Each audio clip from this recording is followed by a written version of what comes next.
বলছে যে আমি নাকি মানুষের মোবাইল চেক করতেছি। এটা টোটালি রং ধারণা। আমি হচ্ছে মেডিকেলি অ্যাজমা পেশেন্ট। এটা কোনো মারামারির জন্য বা কারোর সাথে কোনো কিছুর জন্য না, এটা আসলে ওনারা রিলেট করার চেষ্টা করছেন। সেটা বলুক, আসলে সত্য তো আসলে কখনো চাপা থাকে না, সত্য আসলে বের হয়ে যাবে। আমি আল্লাহর রাস্তায় সবার কাছে রিকোয়েস্ট করবো যেন কাউকে অপরাধী বানায় দিয়েন না, এটা অনেক অনেক কষ্টের। আপু, শুরুতে আপনাকে স্বাগতম জানাচ্ছি। আপনি কেমন আছেন এবং আপনার ইনজুরির আপডেটটা জানতে চাই। আলহামদুলিল্লাহ শারীরিকভাবে এখন সুস্থ। আর হচ্ছে ইনজুরির যে আপডেটটা হচ্ছে, কেবল আমার এটা ইন্ডিয়া থেকে আসার পরে যদি আমি কাউন্ট করি অলমোস্ট মানে 2 উইক্সের মতো হতে যাচ্ছে। সো আরও হয়তো বা 2 উইক্সের মতো লাগতে পারে রিকভারি করার জন্য। রিহেবের কাজ চলতেছে, পাশাপাশি বাকি যে অ্যাক্টিভিটিসগুলো লাইক আপার বডি জিম হচ্ছে সুইমিংটা সেগুলো রেগুলার করতেছি। সো আশা করতেছি খুব তাড়াতাড়ি রিকভার করতে পারবো। সামনে ইন্ডিয়া সিরিজ আপনাকে নিশ্চয়ই সেখানে পাওয়া যাবে। ইন্ডিয়া সিরিজে অ্যাভেলেবেল থাকার জন্য আসলে এই ব্রেকটা নেওয়া, কারণ হচ্ছে একদমই সময় পাওয়া যাচ্ছিল না, কারণ ওয়ার্ল্ড কাপকে সামনে রেখে আমরা অনেকগুলো ক্যাম্প করছিলাম। ওই সময়টাতে আসলে প্রিপারেশনের কথা চিন্তা করে ওইভাবে রিকভারি করার সময় পাইনি। তো যখন ওয়ার্ল্ড কাপ খেলার মাঝখানে হচ্ছে এর আগে থেকে প্ল্যান ছিল যে যেন এই সময়টা কাজে লাগাতে পারি, অ্যাটলিস্ট যেন একটা ডোমেস্টিক স্কিপ করে যেন ইন্টারন্যাশনাল ম্যাচের জন্য অ্যাভেলেবেল থাকতে পারি। সো ফার এখনও যেহেতু প্রায় আমাদের হাতে মোটামুটি সময় আছে, সো আমার কাছে মনে হয় যে এই রিকভারিটা আমাকে অনেক বেশি হেল্প করবে। অবশ্যই আপনার রিকভারি দ্রুত হোক, আপনি ইন্ডিয়া সিরিজে ফেরেন, সেটা আমরা নিশ্চয়ই চাই। আপনি নিশ্চয়ই জানেন যে গত কয়েকদিন ধরে নারী ইস্যুতে বিভিন্ন কথাবার্তা আলোচনা হচ্ছে। শুরুতেই আমি জানতে চাই যে আপনার বিরুদ্ধে যে অভিযোগগুলো করেছেন জাহানারা আলম, সেই অভিযোগগুলো শোনার পরে আসলে আপনার মানসিক অবস্থা কেমন ছিল? আপনি নিশ্চয়ই পরিবারের সঙ্গে ছিলেন, আপনার বাবা মার সঙ্গে ছিল, কিংবা আপনার আশেপাশে আত্মীয় স্বজন, তারা আসলে কীরকম প্রকাশ করেছেন? প্রথমত যেদিন হচ্ছে নিউজটা শুনে আমি অলরেডি হচ্ছে হসপিটালে ছিলাম, আমার বড় আপুর হসপিটালাইজ ছিলেন খুবই মুমূর্ষ অবস্থায়। সো ওই সিচুয়েশন আসলে ফ্যামিলির অবস্থা অলরেডি খুব বাজে অবস্থানে ছিল। আপনারা হয়তো বা দেখছেন আছে, আমি সোশ্যাল মিডিয়ায় একটা পোস্ট করছিলাম হসপিটাল নিয়ে। তো আমার আপু যখন খুবই ক্রিটিক্যাল অবস্থায়, তখন ওই ফুল ডেতে যেই অবস্থায় গেছে আমার ফুল ফ্যামিলি অলরেডি বলবো যে খুবই মানসিকভাবে বিপর্যস্ত ছিল। তারপরে এই নিউজগুলো যখন আসে আসলে অনেক কষ্ট লাগার মতো, এবং অনেক দিন ধরে আসলে ক্রিকেট খেলতেছে, আসলে এটা মানে অ্যাকসেপ্টেবল না যে এরকমভাবে কোনো সিনিয়রের কাছ থেকে এরকম অভিযোগগুলো। কারণ যখন আমরা একসাথে খেলেছি কখনো আসলে এরকম কিছু ফিল হয়নি, বাট যখন এখন তারা নাই কাছে এবং অনেকদিন পরে যখন আসলে এইসব অভিযোগগুলো আসে, এবং স্পেসিফিক্যালি বলবো যে ব্যক্তিগতভাবে হয়তো বা কিছু একটা আক্রোশ ক্ষোভ বলতে পারেন, যেটা হচ্ছে আমার সাথে দেখানো হচ্ছে।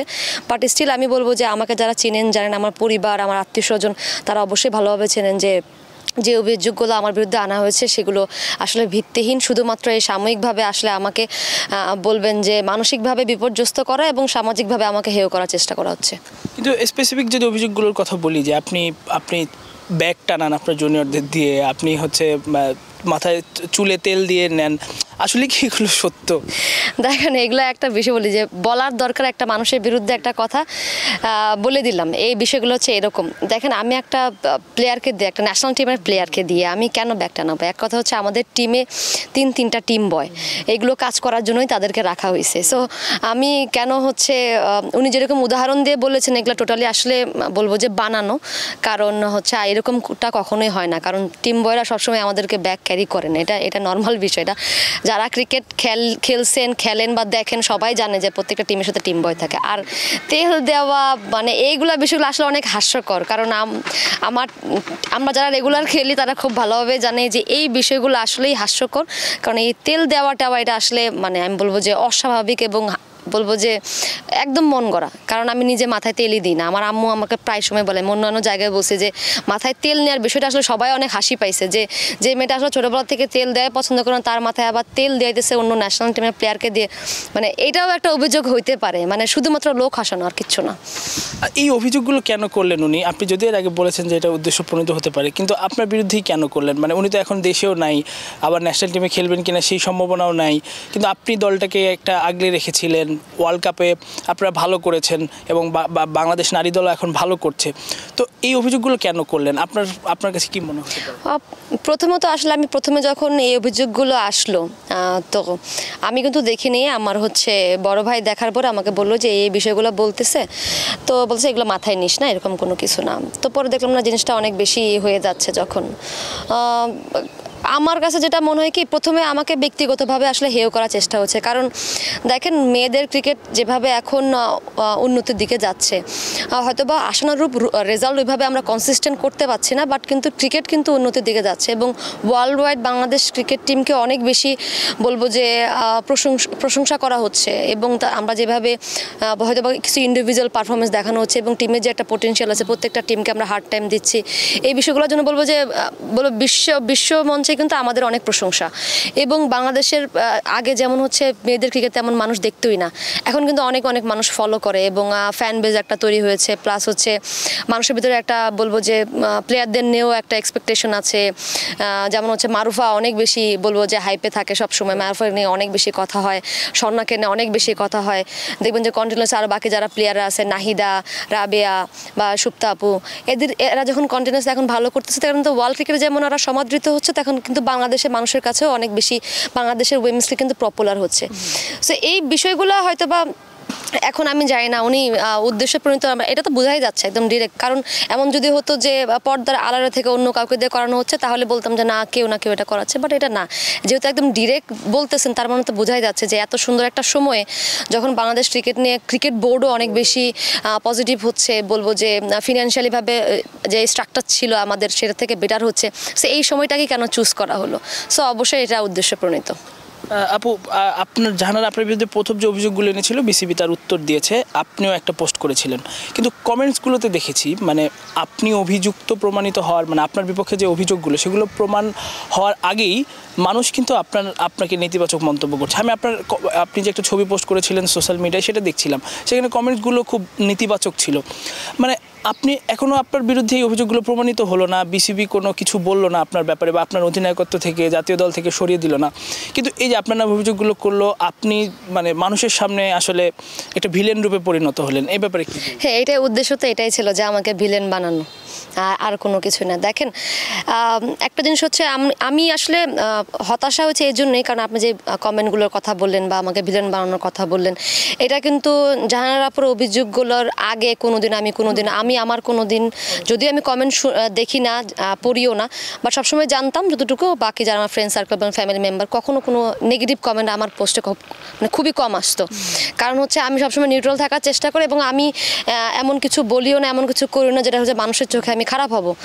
সো আই গেস এইটাকে নষ্ট করার চেষ্টা করা হয়েছে যে না, ওই জায়গাটাকে আগে আঘাত না হোক। তবু আমি স্ট্রং ছিলাম, বলবো যে ফ্যামিলি ওয়াইজ আমাকে অনেক বেশি সাপোর্ট করেছে, আমার ফ্রেন্ড সার্কেল বা প্লাস ন্যাশনাল টিমের বাকি কলিগ যারা আছে, তারা সবসময় আমাকে পজিটিভভাবে বলছে যে এগুলো আসলে মাথায় দেওয়ার দরকার নেই, যেহেতু উনি এখন বাইরে আছেন, বাইরের মানুষের কথাবার্তা আসলে কান দিয়ে লাভ নেই।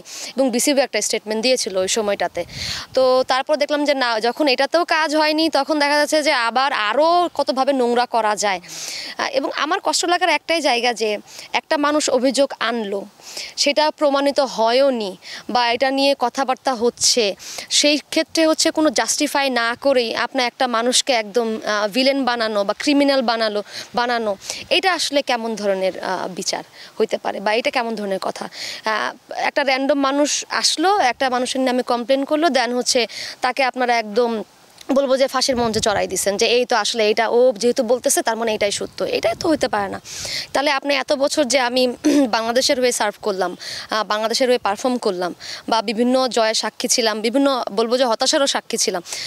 সোফার আমরা একটা টিম ওয়াইজ আমি বলবো যে নিজেকে একটা জায়গায় দাঁড় করেছি। সো ওই সবগুলো অর্জন কি তাহলে মিথ্যা হয়ে গেল শুধুমাত্র একটা মানুষ এসে কমপ্লেন করলো? সো তা আমার কথা হচ্ছে, মানুষের কাছে আসলে আমার দুঃখ পাওয়ার কিছু নেই বা হতাশ হওয়ার বা কোনো প্রশ্নও নেই। আমার প্রশ্নটা একটাই যে নট অনলি আমি, যে কোনো মানুষকে আপনারা একটা কথা বলার আগে, একটা নেগেটিভ কথা বলার আগে বা একটা বদনাম করার আগে বা কোনো কিছু আসলে চিন্তা করে বলা উচিত। আপনারা একটা নেগেটিভ কমেন্ট, একটা নোংরা ওয়েতে আপনার একটা নেগেটিভ বাজে কথা একটা মানুষকে সামাজিকভাবে হোক, পারিবারিকভাবে হোক এবং ব্যক্তিগতভাবে মানুষটাকে কতটা পরিমাণ মানসিক একটা ট্রমা বা স্ট্রেসের ভিতর দিয়ে যেতে হয়, এটা আসলে ওই মানুষগুলো কখনো ফিল করে না।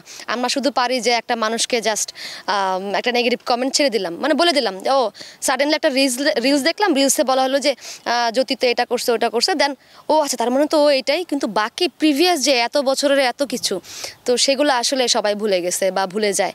সো এটা নিয়ে আসলে কিছু বলা নেই আর।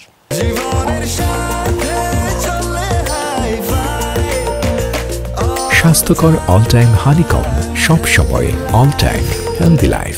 আমরা দেখেছি এই ওয়ার্ল্ড কাপেই শ্রীলঙ্কার বিপক্ষে হারের পরে কিংবা সাউথ আফ্রিকার বিপক্ষে হারের পরে আপনি যেভাবে ইমোশনালি ভেঙে পড়েছিলেন, ঠিক একই রকম কি এই ইস্যুতেও ভেঙে পড়েছিলেন? প্রথম দিকে না, আমি বলি যখন খেলার মাঠে আমরা অনেক ক্লোজ ম্যাচ হেরে যাই বা বলবো যে খুব কন্ট্রিবিউশন করতে পারি না বা খারাপ লাগে, কারণ আমরা যখন দেশের হয়ে খেলি দেখেন আমাদের সর্বোচ্চটা দিয়ে খেলার চেষ্টা করি। সেই জায়গায় যখন আমরা আসলে এক্সিকিউট করতে পারি না বা ম্যাচ উইন করতে পারি না, যে বিশ্বকাপে স্পেশালি যে ম্যাচ দুইটা হচ্ছে আমরা অনেক ক্লোজভাবে হেরেছি, ওই ম্যাচগুলোর পরে আসলে সবাই অনেক বেশি আপসেট ছিল। কিন্তু আমিও অনেক বেশি আপসেট ছিলাম, কিন্তু আমি সবার সামনে আসলে ভেবে দেখাতেও পারতেছিলাম না, কারণ আমাকে ফুল টিমকে সামলাতেও হচ্ছিল, কারণ স্পেশালি যারা জুনিয়র ছিল তারা আসলে অনেক বেশি ভেঙে পড়তেছিল।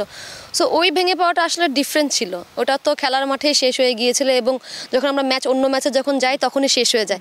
বাট এটা হচ্ছে অনেক কষ্টের বলবো ব্যক্তিগতভাবে, কারণ এত বছরের অর্জন করা সম্মান, মানুষের ভালোবাসা, মানুষের সাপোর্ট নিমিষেই আসলে শেষ হয়ে যাচ্ছে বা শেষের দিকে যাচ্ছে, এটা দেখাটা অনেক কষ্টের। এবং আমি বলবো যে মানুষের যে বিশ্বাস আমার প্রতি ছিল হয়তো বা এখনও আছে, বাট কিছু সংখ্যক মানুষের কাছে হয়তো বা ফেড হয়েছে। বাট আমি যেটা বিশ্বাস করি, সময়ের সাথে সাথে যখন সব কিছু প্রমাণিত হবে এবং হচ্ছে ক্রিকেটটা আবার আগের জায়গায় ফিরে আসবে, আমি এটা মনে করি যে ভালো পারফরমেন্স এবং হচ্ছে বলবো যে দল হিসেবে আমাদের আবার জ্বলে ওঠার মাধ্যমে সব কিছু আসলে ঠিক হয়ে যাবে। আপনি আসলে এই দলটাকে আসলে কিভাবে নতুন করে সাজাবেন, কিংবা আপনার বিরুদ্ধে যে অভিযোগগুলো সেগুলো এখনো প্রমাণিত হয়নি, বাট আপনার ব্যাপারে মানুষের যে মানে নেগেটিভ পার্সপেক্টিভটা সেটা আসলে কিভাবে ভাঙাবেন? সর্বপ্রথমে আমি তো বললামই, দেখেন নেগেটিভ কমেন্ট যেভাবে আসছে, নেগেটিভ ধারণা যেভাবে আসতেছে, সেটাকে পজিটিভ করার দায়িত্ব আমার এবং আমাদের। কারণ যখন আমরা আবার খেলার মাঠে নামবো, আমার কাছে মনে হয় একটা দল হয়ে যখন আমরা ভালো রেজাল্ট করব, তখন হয়তোবা যারা এইসব নেগেটিভ কমেন্ট করতেছেন বা নেগেটিভভাবে চিন্তা করতেছেন তাদের এই জিনিসগুলো শেষ হয়ে যাবে, এটাই আমি প্রত্যাশা করি। আপু, পিঙ্কি আপুর সঙ্গে আপনার একটা অভিযোগ তিনি করেছেন, সেটা নিয়ে যদি একটু বলতেন। অলরেডি আপনি বলেছেন, তারপরেও সেটা নিয়ে যদি আমাদের সঙ্গে একটু শেয়ার করেন। আমি পিঙ্কি আপু বলবো যে আমরা খুব ভালো বন্ধু, এর থেকে আসলে কিছু বলার নেই, আমি অলরেডি এক্সপ্লেন করেছি এই জায়গায়। এটা খুবই আসলে লজ্জাজনক বিষয় যে একটা সিনিয়র আপুর কাছ থেকে এইসব কথাবার্তা, এবং উনি যেখানে এগুলো লিখেছেন 13 পৃষ্ঠার যে উনি হচ্ছে কমপ্লেনগুলো করেছিলেন, বেসিক্যালি সেখানে কিন্তু উনার লেখার একটা অংশ হতে পারতো যে ওনার সাথে যে ফিজিক্যালি অ্যাবিউজ হয়েছে বা উনি হচ্ছে এই বিষয়গুলো ফেস করেছেন, আসলে ওই বিষয়গুলো উনি একবারও ওখানে লেখেন নাই। লিখেছেন যে ওনার সাথে টিমে কে কী করেছেন এবং বাকিরা অন্যদের সাথে কি করেছেন, এবং ক্রিকেট বোর্ডের মানে এগুলো জানানো। মানে আমার কথা হচ্ছে যে উনি তো সবসময় বলতেন আমরা ফ্যামিলি ওয়াইজভাবে থাকতেছি। তো ফ্যামিলির কথা যখন ভিতরের বিষয়গুলো যখন আপনি বাইরে এইভাবে লিখিতভাবে দিয়েছেন, তো উনি আমাদেরকে কতটুকু ফ্যামিলি ভাবতেন সেটা নিয়ে একটু সন্দেহ আছে আমার। আর সেকেন্ড কথা হচ্ছে, যেহেতু যে বিষয়টা উনি এখন তুলেছেন, অবশ্যই এটা অনেক সেন্সিটিভ একটা বিষয়। সো ওই বিষয় নিয়ে আসলে উনি ওখানে কিচ্ছু লেখেন নাই, লিখেছেন শুধুমাত্র যে আমাদের স্পেসিফিক কিছু প্লেয়ারদেরকে নাম যাদেরকে উনি পছন্দ করতেন না, যেটা আমি এখন ফিল করতে পারতেছি। তাদেরকে কিভাবে আসলে ক্রিকেট বোর্ডের কাছে হেয় করা যায় এবং মানুষ সামাজিকভাবে কিভাবে হেয় করা যায়, সেটাই তার উদ্দেশ্য ছিল। যদি তার সাথে ঘটে যাওয়া বিষয়গুলো উনি এখানে লিখতেন, তাহলে মনে হয় ওই সময় আসলে ক্রিকেট বোর্ড কোনো না কোনোভাবে বলবো যে তদন্ত করে হোক বা ওই বিষয়টা নিয়ে স্ট্যান্ড করতে পারতো। আপনার সাথে কি জাহানারা আপুর এই ঘটনার আগে কথা হতো, বা উনি যখন অস্ট্রেলিয়ায় গেলেন বা দল থেকে বাদ পড়লেন, শুধু জাহানারা আপু না, রুমানা আপু তাদের সঙ্গেও কি আপনার কথা হতো, যোগাযোগটা ছিল? দেখেন, জাহানারা আপুকে প্রথম হচ্ছে দল থেকে বাদ পড়েন না, উনি নিজ ইচ্ছায় হচ্ছে অস্ট্রেলিয়ায় গিয়েছেন এবং তারপর হচ্ছে ওখানে যাওয়ার পরে উনি হচ্ছে চিঠি পাঠিয়েছিলেন যে উনি মানসিকভাবে একটু বিপর্যস্ত আছেন এবং ওনার কিছু সময় দরকার এখান থেকে বেরোয় আসার জন্য, হুইচ ইজ ভেরি ফাইন। আমি বলবো যে একটা প্লেয়ারের এটা হচ্ছে ব্যক্তিগত একটা ইচ্ছা থাকতেই পারে এবং সে সময় নিতেই পারে, এবং আমরা বিশ্ব ক্রিকেটে অনেকের কাছ থেকে আমরা এরকম জিনিস দেখতে পাই। সো যে সেটাকে আমরা সবাই রেসপেক্ট করেছি, ক্রিকেট বোর্ডও রেসপেক্ট করেছে। সো দল থেকে উনি বাদ পড়েননি, উনি স্বেচ্ছায় গিয়েছেন। আর সেকেন্ড কথা হচ্ছে যে অস্ট্রেলিয়ায় যাওয়ার পর ওনার সাথে আমাদের তেমন কোনো কথা হয়নি, স্পেশালি আমার সাথে হয়নি। বাট অস্ট্রেলিয়া যাওয়ার আগে যখন আমরা একসাথে টিমে খেলেছি বিভিন্ন জায়গায়, তবে যখন আমরা একসাথে টিমে খেলি অবশ্যই আমাদের সাথে কথা হয়, তো এতটুকুই কথা।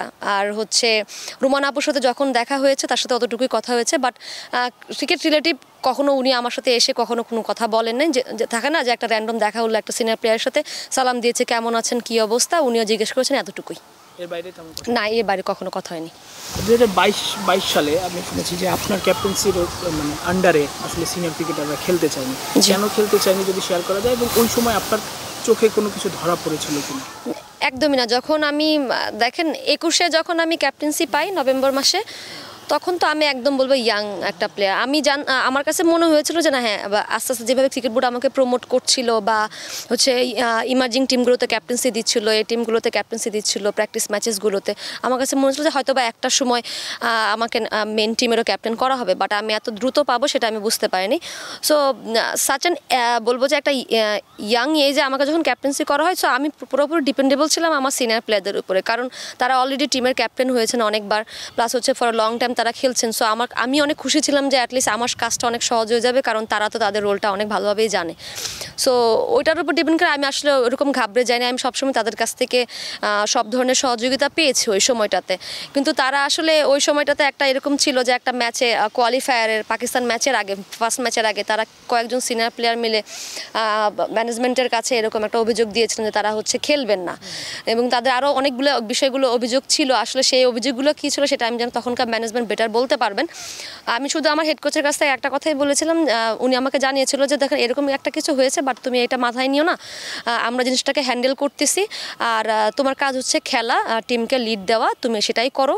আর ওই সময়টাতে কিন্তু বলবো টিম লিড দেওয়ার যে বিষয়টা, আমি কিন্তু বলবো যে বাকি যে বোলিং চেঞ্জেস থেকে শুরু করে সব কিছুই কিন্তু আমি বলবো যে রিপা আপু ছিল, মানে রোমান আপুর কথা, সালমা আপু, তাদের কাছ থেকে কিন্তু আমি শুনে কথা বলে একটা টাফ সিচুয়েশন হলে কি করা উচিত তারা কিন্তু আমাকে গাইড করছেন। এটা নিয়ে আমি কখনোই বলবো না তারা আমাকে গাইড করেন নাই, বাট বাকি আমি বলবো না যে তারা আসলে কেন ওই সময় ঘটনাটা ঘটিয়েছিলেন, তাদের উদ্দেশ্য কী ছিল সেটা আমি আসলে বলতে পারছি না। 2017 সালে ডেভিড কাপল, তখন বিসিবি সভাপতি ছিলেন নাজমুল হাসান পাপন, তাকে আসলে একটা মেইল করে জানিয়েছিলেন যে জাহানারা, তখন ক্যাপ্টেন, তিনি দলে গ্রুপিং করেন, এরপরে তাকে সরিয়ে রুবানাকে আবার ক্যাপ্টেন্সি দেওয়া হয়। ওই ব্যাপারটায় মানে ওই যে গ্রুপিংয়ের অভিযোগ তুলেছিল, মানে আপনার বিপক্ষে আবার উনি গ্রুপিংয়ের অভিযোগ তুলেছে। সো আপনার ব্যাপারে কি কখনো মেইল গিয়েছিল? না, এরকম কোনো মেল কখনো যায়নি। আর সব থেকে বড় বিষয় হচ্ছে যে এরকম যে মেল কখনো গিয়েছিল বা তখন এটাও আমরা জানতাম না, কারণ আমি যেটা বলি যে আমি তো খুবই ইয়াং ছিলাম তখন। সো আমি এইসব বিষয় আসলে আমার কাজই ছিল শুধু খেলা, এবং আমি এনজয় করতাম। সো এর থেকে বেশি কিছু আমি জানতাম না। আমি রিসেন্টলি আসলে বলবো যে মিডিয়ার মাধ্যমে জানতে পারছি যে এরকম কোনো মেল গিয়েছিল, বাট আমার বিরুদ্ধে গ্রুপিং নিয়ে আসলে কোনো ধরনের মেল এখন পর্যন্ত যায়নি। গেলে তো অবশ্যই সেটা মিডিয়ার সামনে আসতো। আরেকটা ব্যাপার যে বিকেএসপিতে একটা ক্যাম্পের সময় রুমান আহমেদ দেখলাম আমি যমুনা টিভির একটা ইন্টারভিউতে বলছেন যে ক্যাম্পের সময় একটা মারামারির ঘটনা ঘটেছিল এবং আপনাকে হসপিটালে ভর্তি করানো হয়েছিল, সেটা আসলে কি যদি শেয়ার করেন?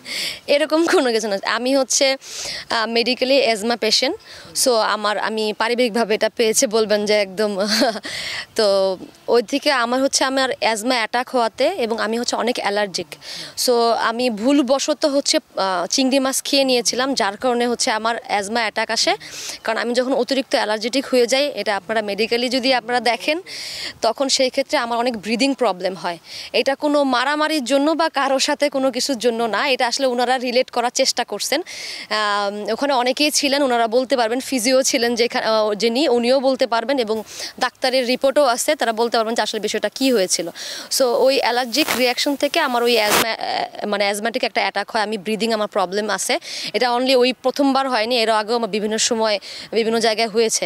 এবং যারা হচ্ছে আমরা অ্যাজমা পেশেন্ট থাকি তারা সবসময় একটা ইনহেলার সবসময় ক্যারি করে, আপনারা সবাই জানেন। সো ওই সময়টাতে হচ্ছে আমি বলবো যে ওইভাবে রেকগনাইজ করা হয়নি যে আমার তখন এরকম প্রবলেম আছে। সবাই শুধু জানতো যে অ্যালার্জিক রিয়াকশন থেকে হয়তো বা এটা আমার হয়।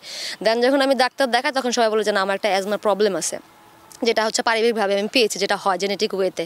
সো ওই ঘটনাটাকে ওনারা কেন এটাকে রিলেট করছেন, শুধুমাত্র বলবো যে আমাকে নেগেটিভ একটা হচ্ছে খবর ছড়ানোর জন্য, যেটা আসলে খুবই দুঃখজনক। কারণ ওনার মতো একটা সিনিয়র প্লেয়ার আসলে এই সময়টাকে এভাবে ব্যবহার করবেন আমাকে আসলে ব্যক্তিগতভাবে ছোট করার জন্য মানুষের সামনে।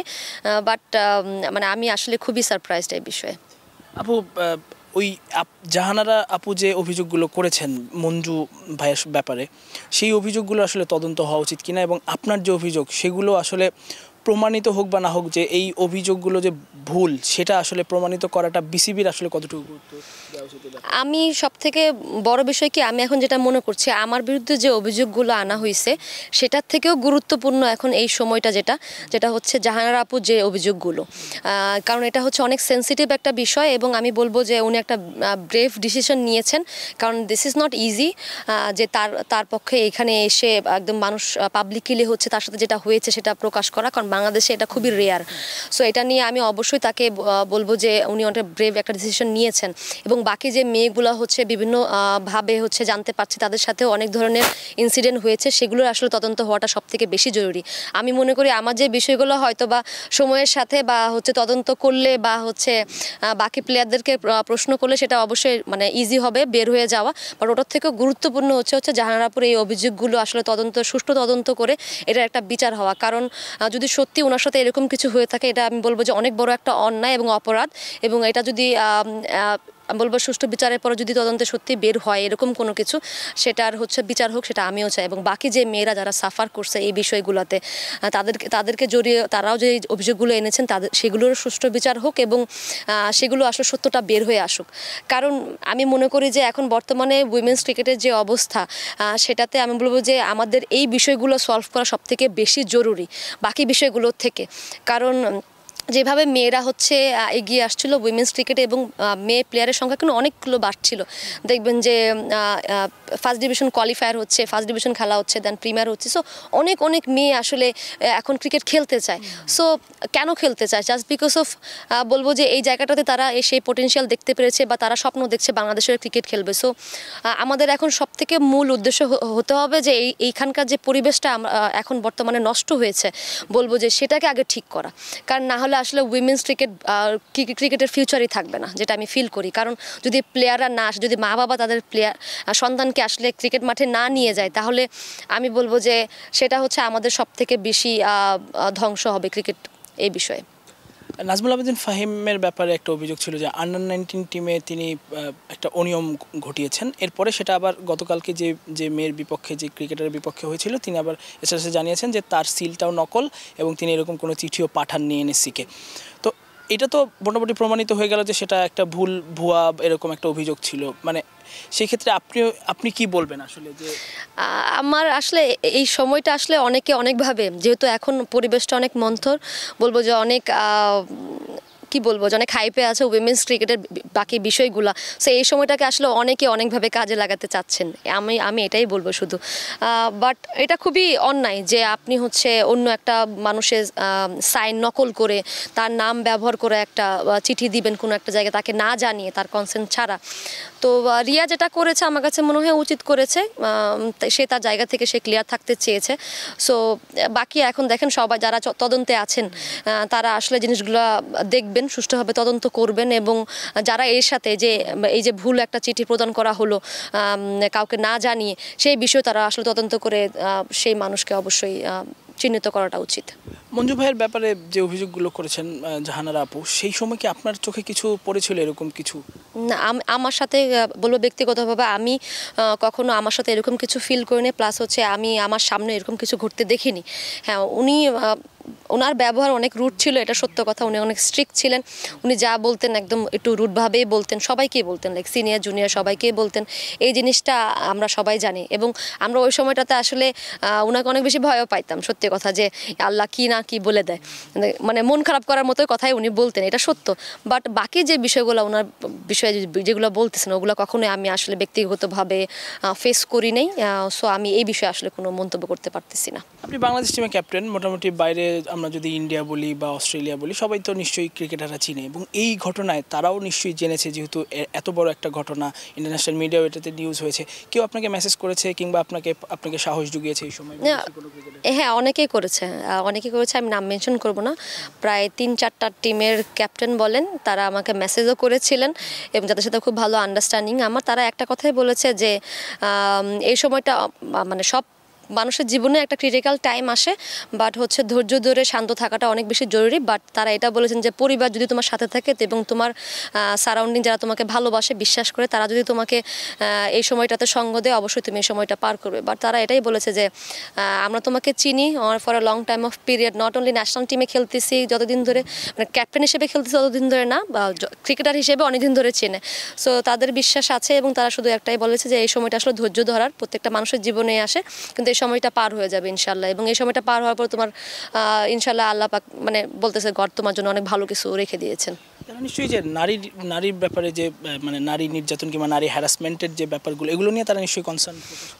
ওনারা হ্যাঁ ওই বিষয়ে অত বেশি ডিটেলসে ওনারা কিছু বলে না, শুধু ওটাই বলেছে যে এখন আসলে কাম থাকাটা অনেক বেশি ইম্পর্টেন্ট এবং হচ্ছে কোঅপারেট করাটা অনেক বেশি ইম্পর্টেন্ট, এবং যে বিষয়টা তোলা হয়েছে এটা অনেক বেশি সেন্সিটিভ একটা ইস্যু এবং এটার আসলে সুষ্ঠু তদন্ত হওয়াটা জরুরি। এবং তদন্ত শেষে, কারণ দেখেন উইমেন্স ক্রিকেট এখন বাংলাদেশ উইমেন্স ক্রিকেট অনেকেই ফলো করে এবং তারা আসলে অনেক শুভাকাঙ্ক্ষী অনেক বেশি, বলবো যে অনেক কমেন্টেটর থেকে শুরু করে বলবো অনেক এক্স প্লেয়াররা হচ্ছে আমাকে বিভিন্নভাবে মেসেজ করেছেন, ইমেল করেছেন, বলছেন যে এই সময়টাকে শান্ত থাকার জন্য এবং কোঅপারেট করার জন্য, এবং অবশ্যই তারা চিন্তা করতেছেন যে না বাংলাদেশ উইমেন্স ক্রিকেট আসলে ঘুরে দাঁড়াবে, তাদের এই বিশ্বাস।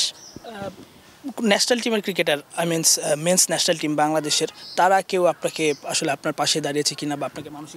মেন্স ক্রিকেট থেকে আমার সাথে এখনও আসলে ওইভাবে কেউ কথা বলেন নাই, বাট যতটুকু মনে হয় দেখেন জাহানারাপুর ইস্যুটাই অনেক বড়, তার সাথে অনেকে স্ট্যান্ড করেছে, যেটা দেখে আমার অনেক বেশি ভালো লেগেছে, কারণ তারা চাইলেই হচ্ছে এই জিনিসটাকে ইগনোর করে যেতে পারতেন, বাট তারা সেটা ইগনোর করেন নাই, সেটার জন্য অনেক অনেক বেশি ধন্যবাদ তাদেরকে। আমি জানি যারা করেনও নয় হয়তো বা সোশ্যালি এভাবে পোস্টও করে নয়, আমি জানি তারাও অনেক বেশি কনসার্ন, কারণ তারা বিভিন্ন সময় বিভিন্ন ওয়েতে আসলে উইমেন্স ক্রিকেটকে ফলো করে এবং হচ্ছে সাপোর্ট করে। সো সেই দিক থেকে এখন আমি একটাই জিনিস বলবো যে দেশবাসীর কাছে এবং বাকি যারা আছেন যে এই সময়টা অনেক বেশি সেন্সিটিভ, আমাদের সকলের জন্য দোয়া করবেন। এবং সবথেকে বড় কথা এখন কাউকে আসলে কোনো কিছু প্রমাণিত হওয়ার আগে আসলে অপরাধী বানায় দিবেন না, কারণ এটা একটা ব্যক্তিগত মানুষের জন্য অনেক বেশি কষ্টের, এবং সেই মানে ইন্ডিভিজুয়াল পার্সনের আসলে ফ্যামিলি আছে, তাদেরও আত্মীয় স্বজন আছে, তাদেরও পার্সোনাল লাইফ আছে, সেটা আসলে অনেক বেশি হ্যাম্পার হচ্ছে এবং মানসিকভাবে তারা কিভাবে যাচ্ছে তাদের আসলে কারো এটার আইডিয়া নাই কারো কাছে। সো কিছু প্রমাণিত হওয়ার আগে আমি আল্লাহর রাস্তায় সবার কাছে রিকোয়েস্ট করবো যেন কাউকে অপরাধী বানায় দিয়েন না, এটা অনেক অনেক কষ্টের। আপু আমরা একদমই শেষ দিকে, যদিও কোশ্চেনটা একটু আগেই করা উচিত ছিল, বাট হুট করে মনে পড়লো। আপনার একটা ছবি বিকেএসপিতে দেখা গিয়েছে, মানে ওই অভিযোগের পরে আপনি বিকেএসপিতে এসেছেন এবং এভাবে ছড়ানো হয়েছে ব্যাপারটাকে যে আপনি ছুটিতে এনসিএল থেকে ছুটি নিয়েছেন, আপনার থাকার কথা পরিবারের সাথে, কিন্তু আপনি বিকেএসপিতে এবং একজন পার্টিকুলার ক্রিকেটারের সঙ্গে আপনার ছবিটা দেখা গেছে, খুব সম্ভবত লতা মণ্ডল বা এরকম কেউ একজন হতে পারে।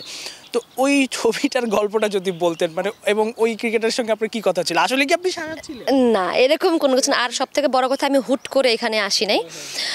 যখন আমি তো ওয়ার্ল্ড কাপের আগে প্রেসে বলেছি যে আমি একটা রেস্ট নিব, এটা আমি আগেও ক্রিকেট বোর্ডের সাথে কথা বলেছি যে এই পারপাসে আমি করতে চেয়েছি, রেস্ট নিতে চেয়েছি, তারা সেটাকে সাধুবাদ জানিয়েছেন, কারণ ওনারা সবাই তো অবগত ছিলেন যারা ম্যানেজমেন্টে ছিলেন যে আমি একটা ইনজুরির সাথে ডিল করতেছি।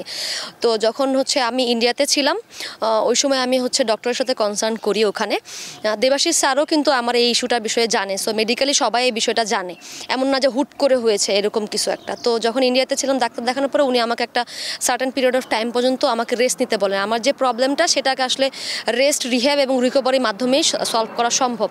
তো উনি আমাকে বলেন যে বাকি যে কাজগুলো, কারণ তোমাকে যেহেতু অ্যাক্টিভ থাকতে হবে, সো ডেফিনেটলি তোমাকে বাকি যে কাজগুলো সেগুলো তোমাকে চালিয়ে যেতে হবে। আমার বাসা যেখানে শেরপুরে, সেখানে হচ্ছে জিম ফ্যাসিলিটিসগুলো ওইরকম আপ টু দ্য মার্ক না, আর সেকেন্ড হচ্ছে যে সুইমিং পুলের ওইরকম ব্যবস্থা নেই। তো আমি চিন্তা করলাম যেহেতু আমি রানিং করতে পারবো না, যেহেতু আমার অনফিট হচ্ছে কাজ নেই, আমি আপার বডি জিম করতে হবে, প্লাস হচ্ছে আমাকে সুইমিংটা রেগুলার করতে হবে, আমাকে আপনার হচ্ছে বাকি বিষয়গুলো কন্টিনিউ করার জন্য, তো ফিটনেস মেনটেন করার জন্য। তখন আমি চিন্তা করলাম তো BKSP could be the best chance আমার জন্য, যেহেতু এখানে মেয়েদের খেলাও হচ্ছে, তো আমি এখানে আসতে পারি, তাহলে আমি বাকি ফেসিলিটিসগুলোর সাথে সাথে আমি টিমের ম্যাচগুলো দেখতে পারলাম, কারণ যেহেতু আমি ক্রিকেট খেলতে পারছি না, একটা তো কষ্ট লাগা জায়গা আছে, বাট অ্যাটলিস্ট দেখলে ভালো লাগবে।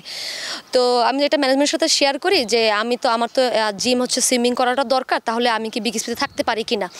তো ওই সময়টাতে এনসিএল যখন হচ্ছে অকশন হয়, এর আগের কাহিনী, তখন হচ্ছে যেহেতু আমি খেলবো না, লাস্ট ইয়ার আমি এই টিমটাকে চ্যাম্পিয়ন করেছি, আমি টিমের ক্যাপ্টেন ছিলাম এবং অনেক দিন ধরে আমি ময়মনসিংহ ডিভিশনের হয়ে এনসিএলটা খেলছি। তো ওরা আমার সাথে কথা বলে এবং কোচ যিনি ছিলেন, ম্যানেজমেন্টে যারা ছিলেন, তারা আমাকে রিকোয়েস্ট করেছিলেন যদি সম্ভব হয় আমি যেন টিমের সাথে থাকি, তাহলে মেয়েরা অনেক বেশি উৎসাহিত হবে।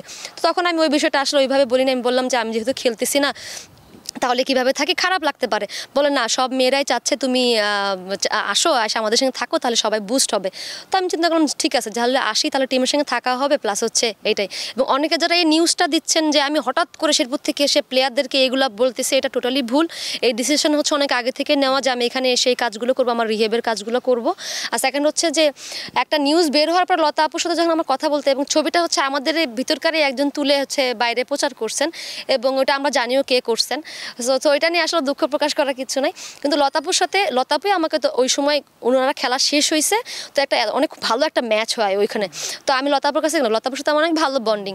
তো ওনার সঙ্গে আমি তখনই প্রথম যেদিন দেখা হয়েছে তখন আমি ওনার সাথে দেখা হয়েছে, আমি সালাম দিয়ে ওনার সাথে কথা বললাম। তো উনি আমাকে বলতেছে দেশি খেলাটা এরকম এরকম, জাস্ট খেলার বিষয়ে কথা হচ্ছে, বাট আমি দাঁড়িয়েছিলাম একটু অন্য মতে ক্যাজুয়াল ওয়েতে, কিন্তু ওই বিষয়ে কোনো কথাই হচ্ছে না। কারণ আমরা সবাই জানি যেহেতু একটা ইস্যু ইরেজ হয়েছে, সো রেজ হওয়ার পরে তো এই জিনিসটাতে নিয়ে কথা বলার কোনো মানে কোনো ওয়েই নাই, কারণ এটাই আসলে ভালো জিনিস হবে।